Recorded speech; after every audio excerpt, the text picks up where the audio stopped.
With the cost of food prices rising and no job, Elizabeth Hughey uses food stamps to feed herself and her family. Families that are low income and that can't really afford to buy all the high-priced foods, it helps very much. Elizabeth is just one of a growing number of Americans who rely on food assistance at a time when Congress is on the brink of slashing the budget.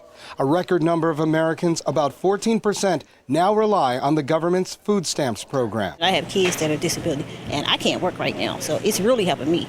And that will cause stress on some families. You never know what everybody's going through. The Supplemental Nutrition Assistance Program, or SNAP, runs on nearly $70 billion annually. President Obama wants to increase funding, but fiscal conservatives in Congress say the budget is ballooning and is cutting it back. Managing the nation's food stamp program is no small task. More than 44.5 million Americans bought their groceries at stores just like this one back in March.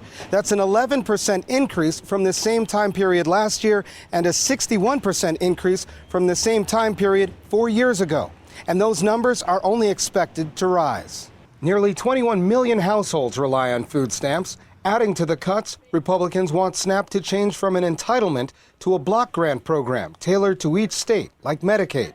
States would no longer receive open-ended subsidies, and aid would be tied to work or job training. Food stamps attorney Stacey Braverman says such proposals are too strict. I think there are inefficiencies in the food stamp program, but to be honest, I think a lot of that comes from the administrative side. I don't see a lot of fraud. I don't see a lot of people who are intentionally violating the program requirements. But even cutting the benefits slightly could affect mothers such as Doris Dixon, unemployed with 2 children. You need to put themselves in our place and see if they didn't have jobs or wealth or whatever, they might need food stamps. You never know. Trimming the fat from the nation's budget. At the same time, more families are growing hungry. Colin Campbell, Press TV, Washington.